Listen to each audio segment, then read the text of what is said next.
Hi everyone, thank you for joining me today.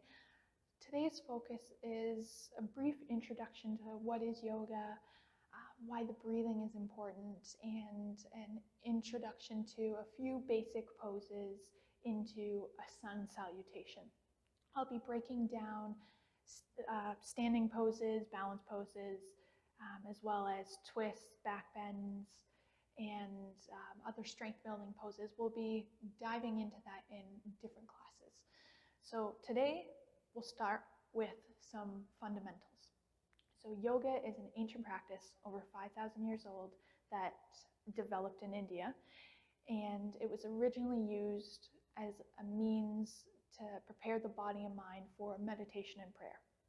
Now, 5,000 years ago, what humans were doing versus what we're doing today is significantly different. And through a combination of appropriation, which is modernization, and adaptation, here in the West, yoga has really sort of become this all-encompassing term for movement classes.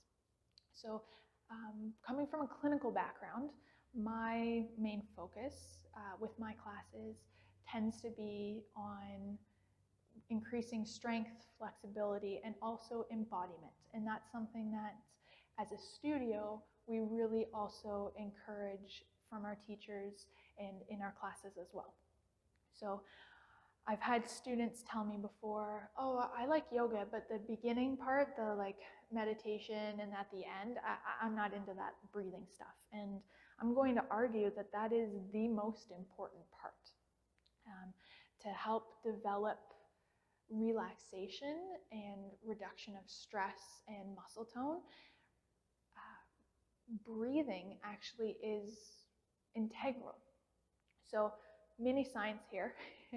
When it comes to stress and anxiety responses in the brain, we have the sympathetic system or the fight and flight system, and then we also have rest and digest, the parasympathetic nervous system. So that's calming, that's where healing happens. So further into the fight or flight response, we have our cortex, or our thinking part of our brain, which worries about things. That's a worrying aspect, and that is, oh, what if something happens to my kids, or what if my boss gets mad at me about this? And sometimes we can really stress ourselves into feeling, oh, so anxious thinking about these things. But then alternatively, that natural instinctual fight or flight is something that can also get triggered over time through different events and associations in our life. So this is apparent if you're driving and someone slams on the brakes in front of you and your body instantly activates to try to hit the brakes and stop the accident. Or if you're walking and a shadow flies over you and you duck and you're like, what was that? Well, your brain didn't even have time to think of what was that thing before your body activated. And when we move through our lives, different events, whether it be trauma or other associations that our brain begins to make, we'll start to associate different items with different levels of safety. So sometimes people will say, I'll feel anxious and I don't know why, or I feel off and I don't know why. And that's because your brain saw something and it went, hey, last time I saw that red raincoat was right before a car accident. So you might see a red raincoat and your brain associates that with a dangerous event, and it doesn't make sense to you. You don't actually correlate it, but your body feels it. And so sometimes we get stuck into a state of fight or flight, and that activation, that tensing of our body and tensing of our muscles, and that gets prolonged over time. So using techniques to calm your brain will help stop your worry-based anxiety and stress. But when you're having a panic attack, or you can't figure out why you're in that stress state, you can't think yourself out of that. One of the only ways to calm down that fight or flight response when you're in that activation of a panic attack is to breathe, is to be embodied in your body. So the yoga practice of sitting with your breath And learning how to feel your body and be present in your body will help you as you move through your day-to-day events, especially if you ever find that you're in that fight or flight activation. So I argue that breathing and the meditation is incredibly integral to both your body and your mind. Because if you relax your mind by breathing and being present, that will also relax your body. So I've been talking, and I didn't even talk about sitting, laying down, whatever. So we're going to get started with a bit of breathing and meditation, and just a couple minutes here. The class will move from our backs to a position on the floor, but if you find that laying on your back doesn't feel comfortable, then you can find a nice easy seat.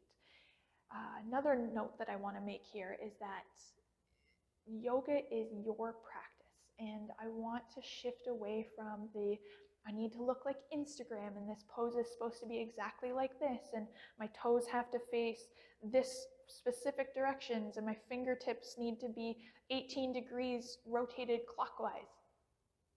That isn't so linear. Every body is different. Every body has different proportions, different arm lengths, different torso lengths, long legs, short legs, and also different injuries that may affect us. So if you have any pins, screws, or an artificial joint entirely, you might find that certain poses aren't accessible to you as the teacher is calling them. So taking time to really sit and be embodied and see what position, what modifications that you can make to really alter this and tailor the pose to your body. So we'll start with some meditation here and reclining back onto our back. If you find that you'd rather do this from a seated position, that is perfectly as fine as well. So wherever you are, if you're in a bed, you can lie back and hopefully not fall asleep, or maybe. And if you're on the floor, on your yoga mat, or on whatever soft surface you're on, finding your way onto your back. So something that can help you is as you recline back, keeping one foot on the floor, lifting for a moment to lift your hips and tuck your tailbone towards your heels so that your lower back goes back into a bit more of a neutral position. And then let the legs reach out in front of you, let the arms recline back beside you. And you'll hear a lot of times people say to either close the eyes in this position, but for some people that might not feel safe, that might not feel comfortable. So if you do feel that keeping the eyes feels more accessible and better for you, try to soften the gaze. So rather than having the eyes as wide as you can, trying to almost cross the eyes so that your vision becomes a little bit fuzzy, finding one point in front of you to stare at. Or you can close the eyes if that feels a little bit more distraction-free, and that's what we're looking for. We're trying to be present in this moment, in our body, and sometimes getting sucked into the world of, oh, what's that on the ceiling? And oh my gosh, I've got to go dust my this if you're practicing from home. So either eyes open or eyes closed, taking a moment to see how your body feels right now. Noticing if you have any achy areas, any sore areas of tension. And know that as we move through the practice, if you need to modify anything to honor those areas of injury or stiffness, that's okay.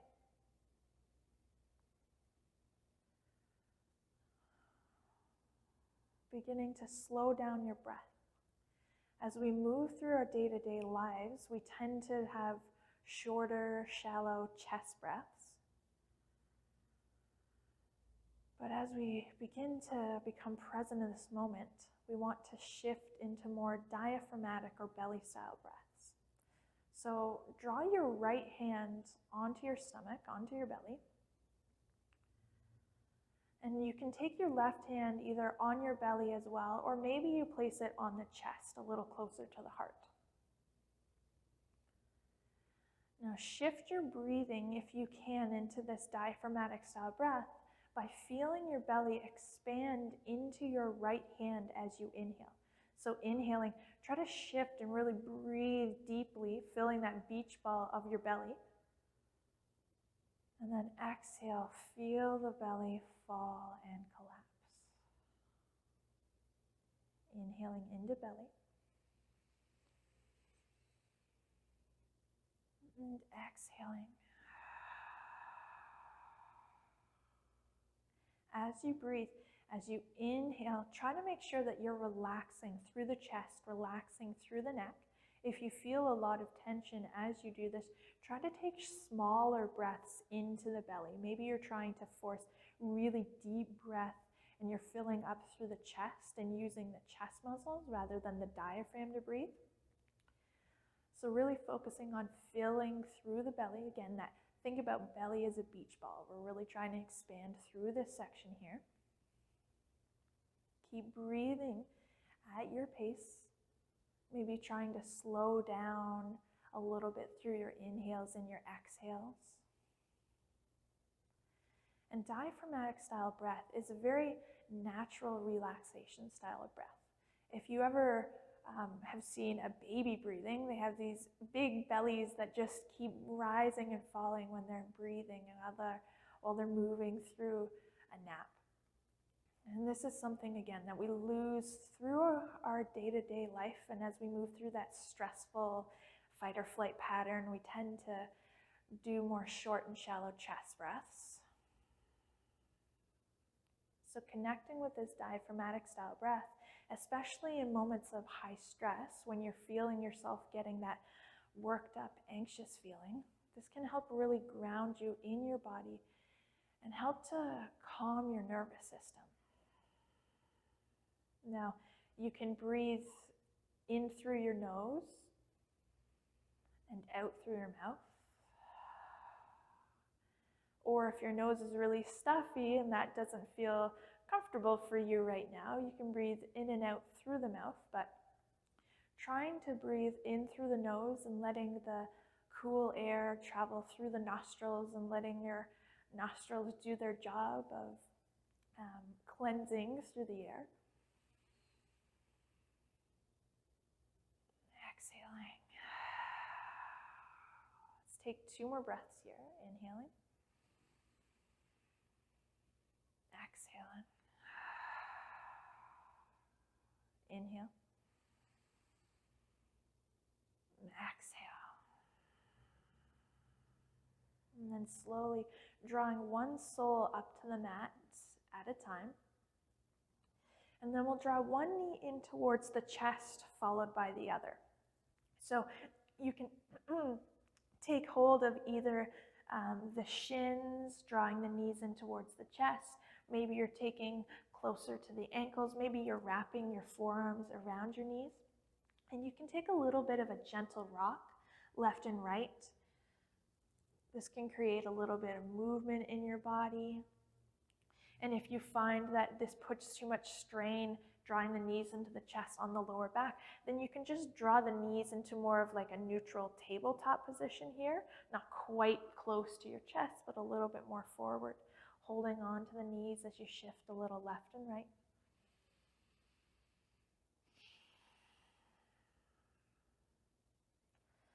And then finding stillness in center, releasing the soles of the feet back down to the mat, or if you're on your bed, onto your bed, and then slowly rolling over onto your side, making your way up to a seated position.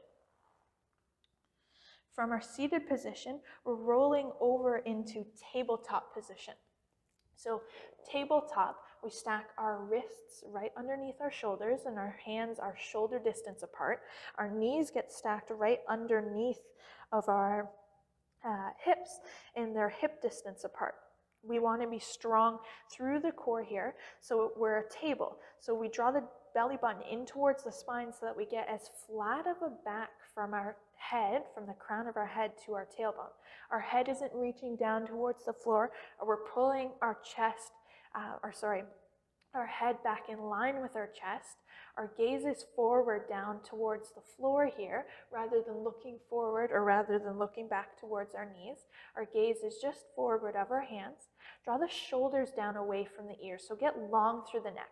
Think about reaching the crown of the head forward, but shifting the shoulders back towards your heels. The belly button is still drawing in towards the spine, and we're active through our feet and legs as well. So again, push through the earth and feel that strength building through the upper body.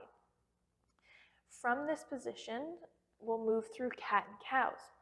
So as we move through this, we inhale, begin drawing the belly down towards the floor and shift the tailbone up and back towards the ceiling and wall behind you.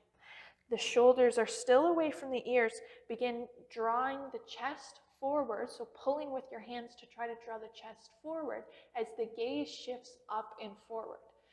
So if we're envisioning a cow udders are sinking low towards the floor, and then we'll move into cat pose. So tuck the tailbone underneath, suck the belly button in towards the spine, push the upper back up towards the ceiling, trying to separate through the shoulders here.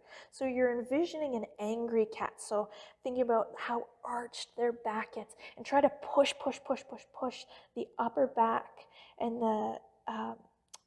the chest up through here towards the ceiling. And then inhale back into cow. So belly button comes down, tailbone shifts back, and inhale, gaze goes forward. And then exhale back into cat. Push the earth away from you, trying to get puffy and reach the upper back, the mid back up towards the ceiling. And then exhale, last round here, inhale into cow. Tailbone comes up and back. Gaze shifts forward. And then exhale, tuck the tailbone underneath, belly button in towards the spine, separate the shoulder blades, and push the earth away from you. Now inhale back to neutral, and we'll sit back onto our heels. So you can either have the toes tucked or untucked, and take a moment to roll it through your wrists, knowing that for beginning yoga practices, that you'll find that your wrists will probably get pretty sore. Some movements in yoga are very functional. They help us through our day-to-day lives. They're moves that we do that will help us build strength and flexibility to make moving through life a little bit easier. And then there are some poses and some moves that aren't very functional. So in that tabletop position, our wrists are at 90 degrees. And this is not a position that is very natural through our day-to-day movements, especially not for a long period of time and with a lot of weight onto the hands. So it is normal to feel a bit of pain there. You can put either a towel underneath the palms of the hands as you're doing this, as you move through your practice, or know that you can always move yourself down onto your forearms. So if you're ever in a pose, instead of feeling that weight into the wrists, you can always move into the forearms and do most poses. Again, modify the class so that it feels a little bit more appropriate for you. Something I didn't highlight is that from that kneeling position, and even now, you might have felt a lot of pressure on the knees.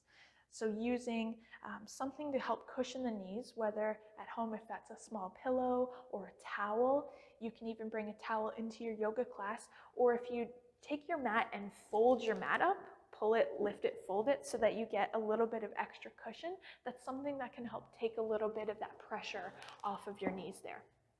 So moving into child's pose. So in yoga, this is commonly referred to as a pose of rest, but I want to highlight that for some people with knee, ankle, hip, or lower back issues, that this might actually feel a little bit painful.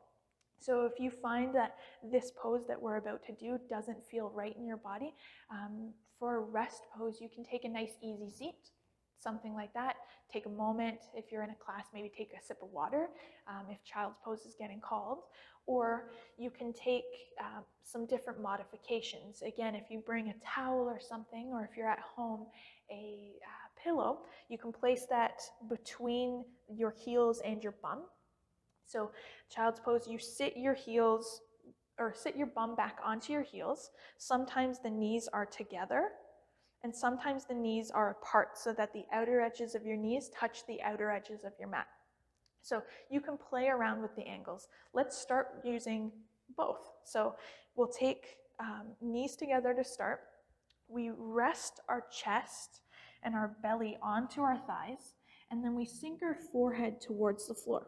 So this might feel very far for some people. So you can use your fists. So make one fist and stack your fists on top of one another and relax your head, because the pose is supposed to be a pose of rest. So if you're feeling a lot of strength activation, trying to hold your head up to the floor, reach for the floor, we're trying to invoke more rest than we are other sensations in this pose. So you can have the hands stacked here. If the knees are together, sometimes you can take the arms alongside the body.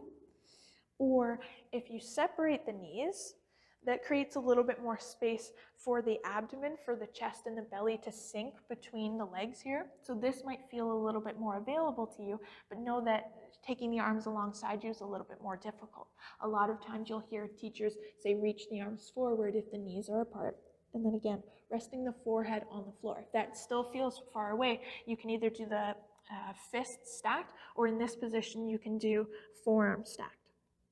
So taking a moment, this is a way to open up and relax through the lower back and the tailbone, open up and relax through the hips. But again, the most important aspect of this pose is rest. So if you need a bit of rest, you can again take that easy seat if you find that this is difficult. Take a few breaths. Inhale. Exhale. Inhale. Exhale. Inhaling. Exhale. And then inhale, slowly shifting, lifting the head, lifting the chest, drawing ourselves back into a neutral position. We're working our way up to the front of our mat and working our way into a standing pose. So however you need to get there, slowly drawing yourself up to a standing pose. And if you're practicing from your bed, you can stand off at the end of your bed here. And we're moving through a gentle sun salutation. So in a flowing style class, this is how you begin linking the breath to the movement and linking different postures or asanas to one another. So from standing pose or Tadasana, mountain pose, we're really strong. So we're rooting through our feet. The soles of our feet are on the mat, and we're gripping the mat with our toes. Our feet are hip distance apart, and we're lifting and charging our kneecaps. So our quads are engaged. We're not hyperextending. We're not trying to make the legs bow in this position. We want to have a really gentle bend in the knees so that the legs are strong and activated. The tailbone is just gently tucked. We're not tucking it all the way under, but we're not arching through the lower back here. We're trying to find a little bit more neutral, engaging through the core, engaging through the belly, and strong through the glutes. The shoulders go back and away from the ears, really getting rooted down towards the floor with our shoulders. The arms can either be comfortably at your side or with the hands facing the thighs, or you can rotate the palms to face out. So this is Tadasana, or mountain pose. So think about how strong a mountain is. So if I was beside you and I came up and I tried to push you, you want to be immovable. You're a mountain. You're so strong and grounded in this pose here. And from our mountain pose, we'll inhale and shift the arms up, shifting the gaze up, looking towards the ceiling. So this is an upward salute, or reaching towards the ceiling. The hands can be shoulder distance apart. Maybe you draw the palms together. That doesn't feel comfortable for me in my shoulders, and I want to invite a lot of autonomy in your class. So if you find that this really collapses through your neck and shoulders, trying to draw the palms to touch, then you can have the hands shoulder distance apart. Now, exhale, relax the arms back down to your sides, coming back into that mountain pose, knowing that if reaching the arms out and up feels a little uncomfortable, you can also do the same thing reaching forward and up. So again, you can take the arms out and up, or you can take the arms forward and up, or if the action of taking the arms like that is aggravating an old injury and that doesn't feel available to you, you can have the hands in the heart center, maybe think about reaching up slightly, but not reaching all the way up towards the ceiling. So working within that fine line between pain and discomfort. Is it uncomfortable because you're building strength and flexibility, or is it painful because we're re-aggravating an old injury? Err on the side of caution. It's always easier to add a little bit more in your next practice than it is to wake up tomorrow and feel sore like you've completely re-aggravated an injury. So always err on the side of caution. Less is more, and you can add more in tomorrow, okay? So from mountain pose, strong rooted here. Inhale, reaching the arms up towards the ceiling. Take your gaze up as well. The lower body doesn't change in this position. And then exhale, open the arms wide or reach them forward, and then hinge at the hips. So bend your knees right away and begin bending at the hips here. So knees are bent, hinging at the hips, keeping a flat back until the point where you feel like you need to round through the spine here, coming into a forward fold. So knees are bent as much as you'd like here. The hands can reach forward towards the floor, but try to stay long through the neck. Keep the shoulders back away from the ears. And then inhale into flat back or a half fold. So drawing the torso so that it's parallel with the floor. We're still bent through the knees here. The core has to be strong and engaged now. So we're drawing the belly button in towards the spine, reaching the crown of the head forward. Draw the shoulders back away from the ears. The hands can either come onto the thighs, or if you have a block or a chair, something that you want to rest the hands on in front of you, but try not to put the hands on the knees. That's a pretty common feeling. That's about where it would be, but that puts a lot of pressure on the back of the knees. So try to resist that action and do something with the hands, either with the thighs or in front of you here. But use the core, use your body strength to help keep the torso parallel with the floor. And then exhale, forward fold once again. Bend the knees here. Now, take the hands so that they're slightly wider than the feet. They're shoulder distance apart. And then walk one foot back, followed by the other, into a plank pose.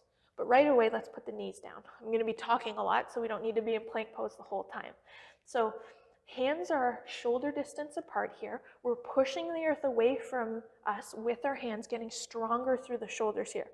Walk the knees back slightly so that you have a line from your shoulders down to your knees, and it's one straight line. So find your glutes, find your core, and try to squeeze so that you get that straight line rather than a bend action through the hips.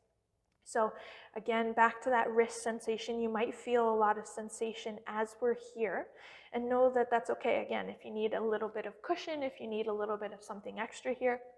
So I am not going to be teaching chaturanga or up dog in this variant of this beginner class. I feel like you can build a really good amount of shoulder, arm, core strength from plank before you dive into chaturanga. I think that it is a pose that can be really compromising for the shoulders.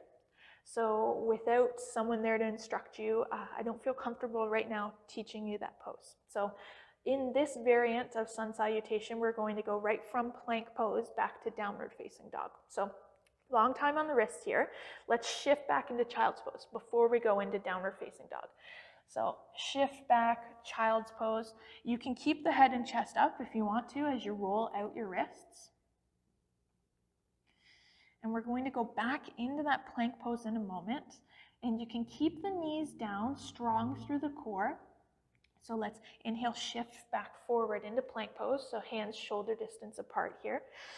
Walking the knees slightly back so that we have one straight line from our shoulders to our knees. Our core is engaged, so our glutes are strong, our belly is engaged in. And maybe you're straightening the left leg, so lifting the left knee away from the mat, and then drawing the left knee down. Tucking the right toes and maybe lifting the right knee away from the mat and then drawing back down. And then maybe you're tucking both toes and lifting both knees away from the mat. So if you come into a full plank pose, we're not collapsing through the belly here. We're strong. We're trying to push the earth away from us. Really lift the knees, engage through the glutes, and then downward facing dog. So begin bending through the knees and shifting the weight back into your heels, bending through the hips and pushing your chest back towards your thighs. So deep bend in the knees here, beginning to walk your dog a little bit. So bending one knee followed by the other. So this helps to build a little bit of flexibility in one leg rather than going both. So we're focused on creating almost like a triangle shape. So we want one line from our hands back to our hips. So we're pushing the chest back towards the thighs. But know that if your body doesn't quite look like a triangle, for me, I'm going to have a bend in my knees, a decent amount here. Know that that's okay. So we want to shift weight back into the heels, and we want to shift our chest back towards the thighs. We push the earth away from us with our hands and rotate through the arms, trying to spin the inner eyes of our elbows forward. So again, I think this is a long time on the hands, so release the knees down to the mat and sit back into a seated position, sitting back onto your heels, and roll out your wrist. So take a moment to sneak a peek at me. So when you're in your down dog, you want to think about rolling the inner eyes of the elbows forward. So that action is going to create a lot of arm and shoulder strength and help protect the shoulders when you're in this position. So you'll hear a lot of teachers say shoulders away from the ears. So in down dog, they'll say shoulders away from the ears. But I'm going to encourage pushing the earth away from you, which will make the shoulders activated and also reach up to the ears. But when you rotate the inner eyes of the elbows forward, that will begin pulling the shoulders back away from the ears. Okay? So you want to push the earth away from you, but then rotate so that you are activating through the shoulders and not just collapsing into the joints. So let's shift back into our downward facing dog. So reach the arms forward. Hands are shoulder distance apart. Tuck your toes and lift your hips back up towards the sky. Again, knees are bent, pushing the chest back towards the thighs. Belly button is in, and we're trying to be mindful of we're not overarching the lower back, and we're not tucking the tailbone under either. So shift the chest back towards the thighs. And again, let's walk our dog or pedal out through our heels, sinking one heel down to the mat, followed by the other. And let's get rid right now of the attachment of your heels touching the mat. I've known yogis practicing for decades, and because of their body structure, because of their ankles, their heels never touch the mat. And that's perfectly fine. They'll probably have difficulty with another pose. Just because they can get one pose right doesn't mean that they're perfectly suited to do every pose. So pedaling out through the heels and then eventually finding stillness, maybe taking both heels down towards the mat, but noticing how that changes your tailbone. So if sinking both heels causes you to round through your back, keeping a gentle bend through your knees. And then looking forward between the hands, slowly step the feet forward, coming back into that forward fold position. Inhale into flat back, so reach the crown of the head forward, shoulders back away from the ears, core strong. And then exhale, forward fold once again. Inhale, sweep the arms up, look up towards the sky, look towards your hands, and exhale, hands into heart center. Whew. Nice little yoga class so far. So let's find our way back onto our bum, find our way into a nice seated position, and then slowly reclining ourselves back onto our back. So this is coming back to the beginning style of the class. Again, if you want to take a little more neutral pelvis, lifting the hips and tucking the tailbone towards the heels, trying to flatten out the back so it arrives in more of a neutral position. And if you do have lower back issues, you can place either a pillow or a bolster underneath the knees. That'll help keep the hips and pelvis in more of a neutral position. And taking the arms out alongside you. Taking this moment to connect with our body and seeing how our body feels as we move through a few different poses. And again, very, very common to feel a lot of wrist, hands, sensation with yoga classes. So take a moment here, wiggle your fingers and your toes, and rotate through the wrists and the ankles. And then slowly slide around the arms and the legs. Nod your head yes, and shake your head no. And then find stillness. Let everything go. Let the tongue fall away from the roof of your mouth, letting the jaw hang heavy on the face. Relaxing through the cheeks, around the eyes and the forehead, with eyes either closed or, if eyes are open, gaze soft. Relaxing through the shoulders, through the chest. Relaxing the arms, elbows, forearms, wrists.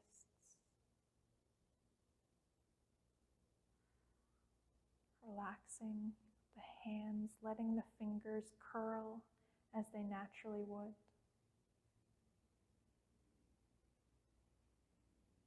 Feeling the arms and hands heavy on the mat. Feeling the upper spine, the mid-spine,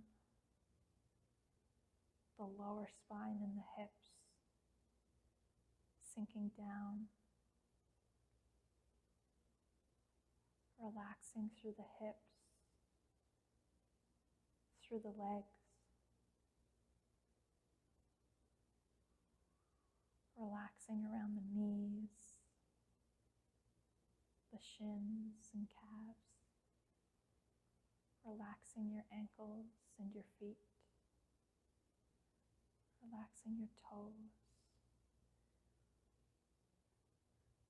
Feeling your legs sinking back into the mat. Feeling your entire body heavy and sinking back into the floor.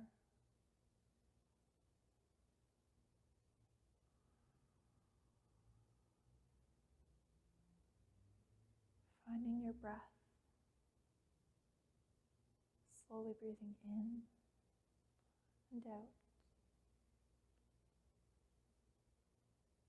Connecting your body and your mind.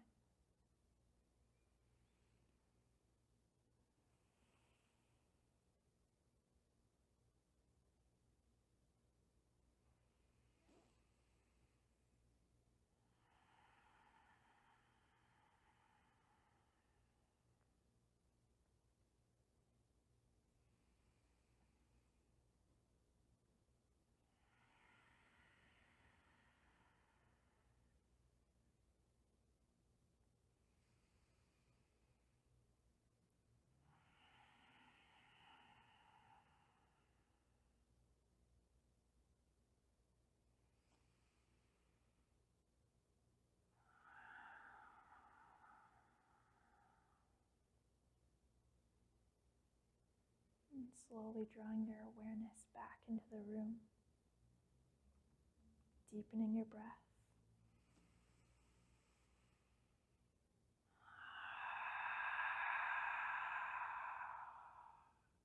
Creating small movements with fingers and toes.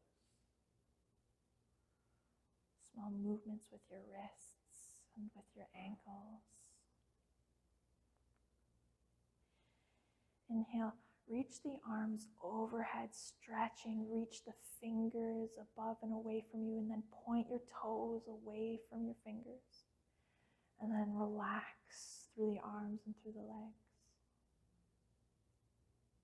Drawing one sole up to the mat, followed by the other.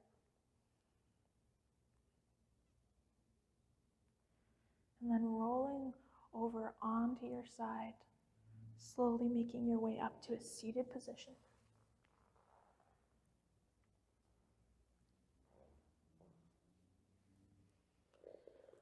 Finding a nice, comfortable, easy seat.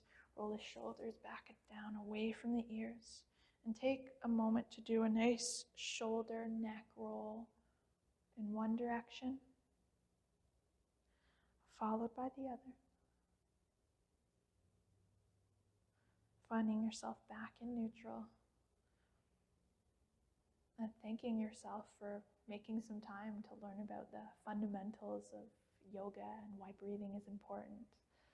Remembering that your practice in your body is going to be different than other people's practices in their bodies. And it's okay to modify and to look different than other people. What's important is how you feel and how you embody yourself through your practice. Thank you for joining me today. And I look forward to seeing you in the breakdown of our different classes of twists, backbends, and core, as well as standing and balance series, getting more of that fundamental, really in-depth talking about how to do the poses. So thank you for joining me, and I look forward to seeing you again.